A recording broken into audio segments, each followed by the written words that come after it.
Oh my god, we are. I have the power! Ah! Then I turn into buff He-Man version of Amanda. Okay, hello everyone. It's time to talk about He-Man. He-Man Revelation and He-Man Revolution. I watched both of them and I am going to review both. So, first things first, I wanted you to know I am not that deep in the lore for He-Man and the Masters of the Universe. I watched a little bit of the original cartoon. I've watched, I think, a little bit of the, I think it was the early 2000s cartoon. But I know the general basis of how everything goes. But the deep lore and all of the history, not as aware of. And I also didn't have a lot of He-Man toys. So that was a fun thing, to look at all the toys and see everything that they put in the show. But I'm getting ahead of myself here. Basically what happened was I saw the trailer for Revolution, and then I found out that this was all a thing that had started with Revelation. And I totally missed Revelation and everything that was happening on Netflix with He-Man. I thought Revolution looked super cool, and I was just drawn into it. So I said, you know what? Let's give this a shot. And while I was on vacation, I watched it all, baby. We went on a journey with this show. It was an emotional and honestly a badass journey, and I'm really glad that I took it. Let's start off with part one of Revelation. The thing that I really loved about Masters of the Universe Revelation Part 1 is that it really changes the status quo. Right off the bat, in episode 1, takes everything that you are expecting and flips the script on you. Full warning, spoilers coming in hot. He-Man dies in the first episode. And although I had heard, oh, He-Man isn't in it, this is a huge issue, which we'll get to that. I'm gonna save some of my responses to the reviews and my thoughts on that for the end. But I was kind of expecting something like this to happen a little bit, but it still just caught me off guard, I think, in the way that it happened, and how also Skeletor is basically killed off at the beginning. So you're just like, what just happened? What now? What will happen? I don't know. I don't think I was also expecting it so soon, like in episode 1. So it really shakes up what you're expecting from the show, which leaves you intrigued and wanting more. At least that's what it did for me. The cool thing about the first part to this season as well is that really what it's about is it's exploring what He-Man means to all of his friends and all these other characters in his life, his family, and the people that he's leaving behind. And I personally really loved that. I thought it was really cool. I also think that every character then gets the space to kind of have their own journey. And also, if we only see a character for a single moment, everyone here is made super cool. I love how they did that instantly. Every time a character is introduced, everyone really feels like they're given their due, no matter how much time they get in the series. Everyone gets to look cool. It moves faster than I expected it to, honestly, part 1 and part 2. Part 1 is basically about, getting Grayskull back together and reassembling the sword. And I thought it was going to be one part would be part 1, one part of the sword and getting that, and then the other part would be part 2 and forging it. But all of that happens in part 1. So it moved a little faster than I expected, but I loved the pace. The pace feels good. You're constantly wanting to watch the next episode. It was very digestible. I think in my first sitting, like one night, Duck and I just watched all of part 1 together, and it was really good. We head over to part 2 of Revelation, where He-Man chooses to leave Praeternia and heaven, basically, and return to Earth. Or I mean, not Earth, but Eternia. His Earth, really. So he comes back down, and then it's really about him finding out everything that's happened while he's been gone and mending the wounds of the fact that a lot of people didn't know who He-Man really was and didn't know it was Prince Adam, and him trying to reconnect with people that really matter in his life, like Teela and his dad. And also, I think kind of dealing with where does he go from here? Like, what is his place as this champion? What does that really mean to Adam? Also reconciling both sides of him. I think that's a huge thing in Revelation in general, is this idea that Adam is really why He-Man is strong. Like, it's not the muscles that make He-Man strong. It's really the man underneath, which is Adam, and kind of melding these two sides of himself, which I think is really cool and really fun and heartwarming. And I also love how Adam actually gets to be not so buff, because in the original series, like, everyone would know that Adam was He-Man because he basically looks the same. Like, his clothes changed, that's about it. He's still super buff either way. And it also doesn't make sense that we think, like, Adam's so cowardly. Like, he's, like, so jacked. But this Adam is more slight, and He-Man is super buff. But at the same time, the acknowledgement that Adam is what makes He-Man strong, because he's a very brave and kind and smart individual. He's a person who is willing to hold back the power, who doesn't actually want to use his sword to fight. He wants to try to figure out conflicts in another way. And that's what makes him strong. It's pretty cool. In part 2, there's just more twists and turns that come our way, and I loved every second of it. Every episode made me want to click to the next one at the end. Every character really gets a character arc, and we really get to see their growth and evolution throughout all of Revelation. And He-Man's initial absence in the first part, I think, really allows, like, each character to just come into their own and grow. It's fun to see. It's fun to watch. It's cool to see every character get that treatment, because they deserve it. They're all really cool characters. I also gotta say, speaking of these characters, I really love a lot of the character designs in this show throughout. I love the whole sequence that we get of sort of this magical girl transformation. That was, as I was watching Revelation and I was watching part 1, I kind of realized, like, oh my gosh, is Adam one of the first, like, magical girls? Is He-Man a magical girl? And I'm just figuring this out now. It broke my brain in the best way possible. Just a lot of the transformation, animation, and the character designs, I think, look super cool in this. You want everyone to look cool, and everyone does. So here's the one thing that I didn't like about Revelation, because there is something that I wasn't as much of a fan of. Overall, I loved Revelation, and I thought it was really fun and really cool, and it gave me more insight into the world of He-Man, and I enjoyed it.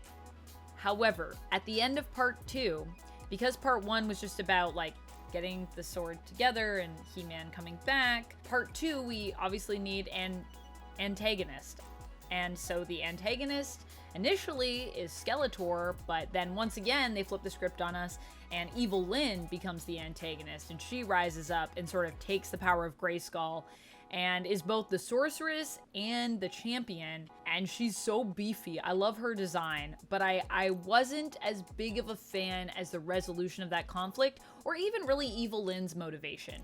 So here's the thing. I like the idea of Evil Lynn feeling like her whole life she has been victimized by Skeletor, which is totally true and totally valid, and sort of this survivor story for her of dealing with, like, the abuse that Skeletor has given her throughout the years, and how she basically feels like she has to be evil, I think, in a way. It's really sad, but it's really a beautiful story. And what ends up happening is, because Evil Lynn sees the world through this lens, when she sees that there's no great creator, as she taps into the power and knowledge of Grayskull behind everything, she believes that the best way to deal with this is to just end it all, because everything is meaningless. So she becomes a major nihilist, kind of, and just wants to, like, end the world.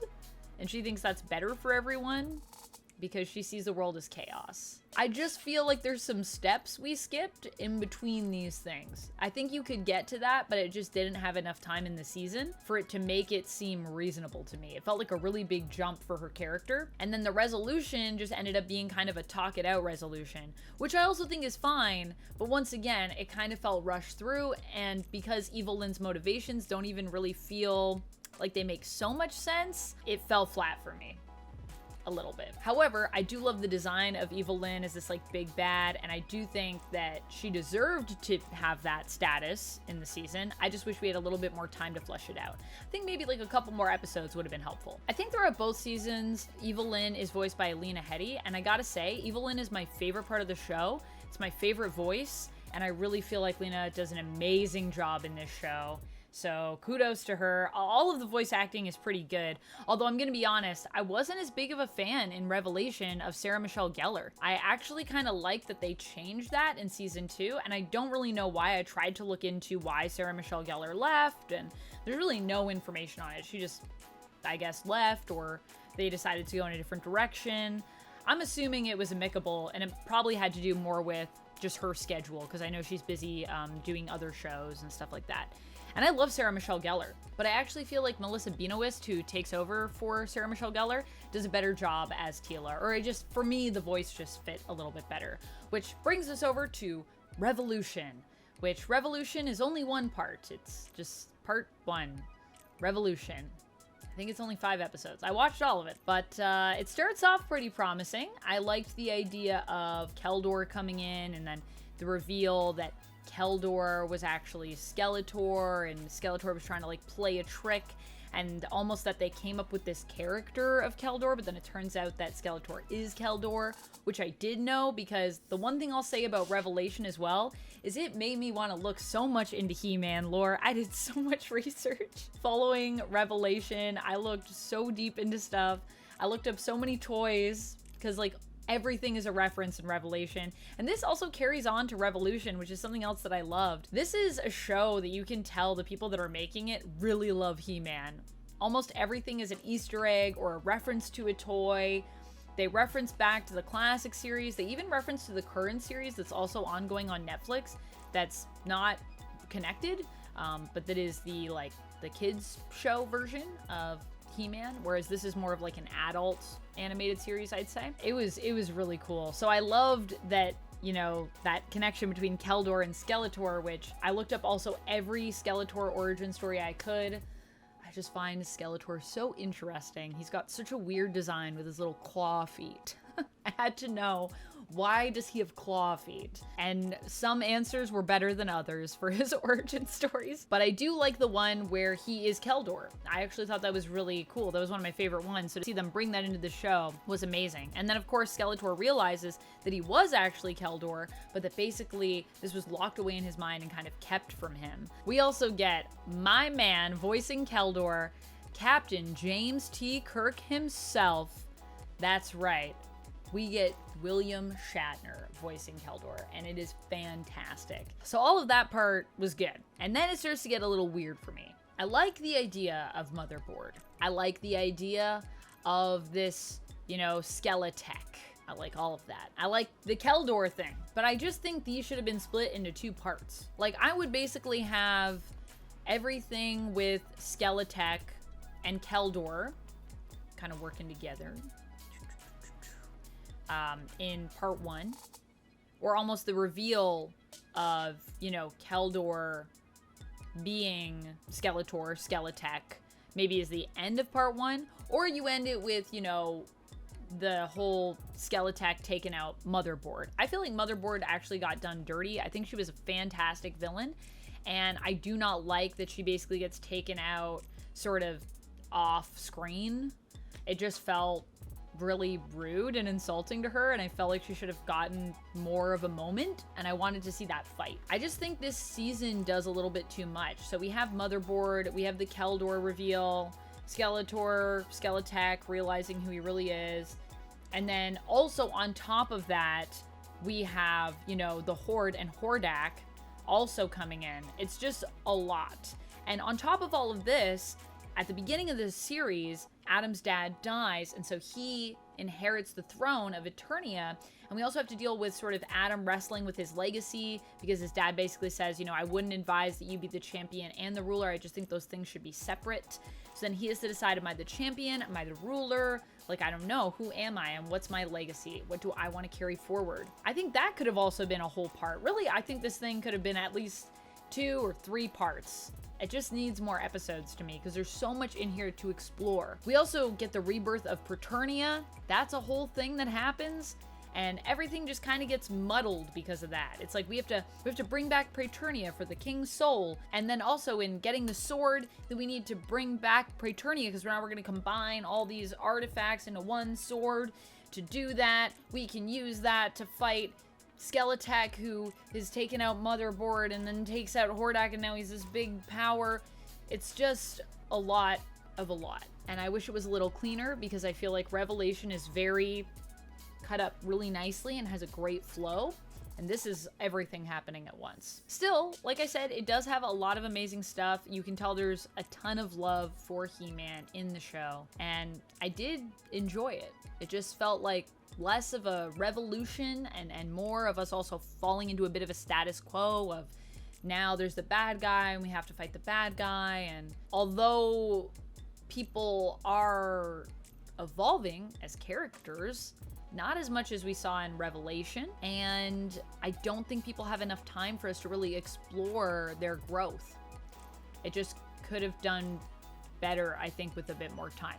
And it seems like they're also setting up another part, so we'll see if there's something after Revolution, because the way it ends, there's kind of a teaser for what could happen next, which I also thought was interesting, and I do want to watch it, but I also feel like we're kind of just falling into now, like, Revelation did something so earth-shattering for He-Man. It really changed what He-Man could be. And then Revolution kind of just feels like a little bit more of the same, like it's just a little safe, a little samey. So I don't know if what they're going to do next would be enough to keep me in, because I kind of want the twists and turns and the unexpected nature of Revelation.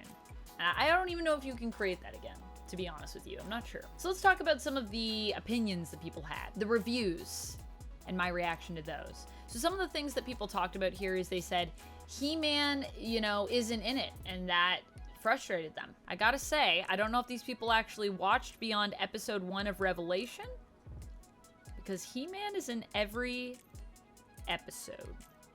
He-Man or Adam. And after part 1, as I said, He-Man does come back in part 2 to Eternia. He literally comes back to life. Also, it's called Masters of the Universe, so I feel like they pretty clearly stated that, this isn't necessarily He-Man in the Masters of the Universe. This is Masters of the Universe. And I would even argue that even if he wasn't in it, which he is in, like I said, I'm pretty sure every episode in some capacity, whether in a flashback or coming back to life or in Praeternia, the whole series of Revelation is really about He-Man and Adam and their legacy and people dealing with the loss of their friend and what that does to them. So it really is still about He-Man, even though he's not directly there for some of it because he's dead. So that was weird. People also just talk about it being woke. I'm not going to spend too much time on that. I just feel like woke has lost all meaning as a term.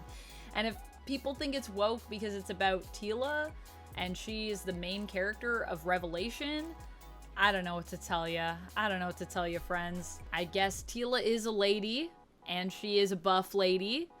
That doesn't bother me. I don't feel threatened by that. I personally felt like it was still really well done, and Teela is still an important character in Masters of the Universe, as far as I know. People also were initially worried. I saw this online. I saw people talking about how it's like queer and it's bringing queerness, which some people had positive and negative things to say about that because of Teela and Andra, her friend. But Teela also in Revolution ends up with He-Man, which is also alluded to throughout Revelation, this idea of loss, because Teela has feelings for He-Man, but she feels like she was betrayed by her friend, by Adam, and she feels conflicted because she thought she knew this person, then she finds out he has this big secret. So, while I think she has a very close bond with Andra, I actually never got a sense that they were gonna like have a relationship. I just felt like they were friends. I don't know, it's weird. Sometimes I feel like people don't realize that there are women in a show that are definitely like have queer energy, and then sometimes people will see queer energy in just friendship. I guess those things are close because we're usually friends with the people that we're in relationships with, but also I feel like people struggle sometimes to find where that line is, and I think that's kind of what it comes down to, because they do have a close bond and they do very much care about each other, and they're two buff ladies. But you can be buff ladies and just be friends and fist bump.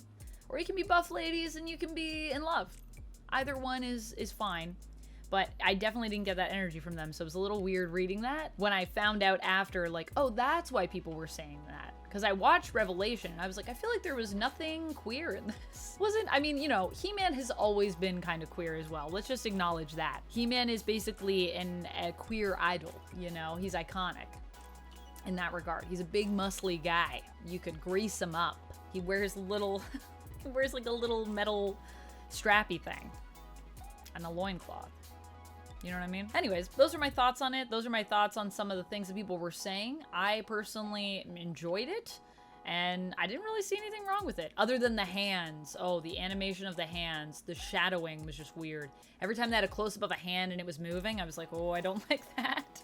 Everything else I loved, including the music, including the design, just everything. So those are my thoughts. He-Man, what would I give it? He-Man Revelation, I'm gonna say, I think I gotta give Revelation a 4 out of 5. Very close to being perfect. Just because of the evil Lynn thing at the end, I would give it 4.5 if I was given a half point though. And Revolution for me was still really fun, but because I watched it right after Revelation, it just didn't feel as big. So I think I'd have to give it a 3. But it was still a good time. I still really enjoyed it. So it's a really positive 3, a really big 3 out of 5. All right, friends, that's it for me. I hope you enjoyed this very long review. Hopefully it's not too long. Thank you so much for watching, and until next time, friends, stay nerdy. Bye! I have the power! That was probably way too loud.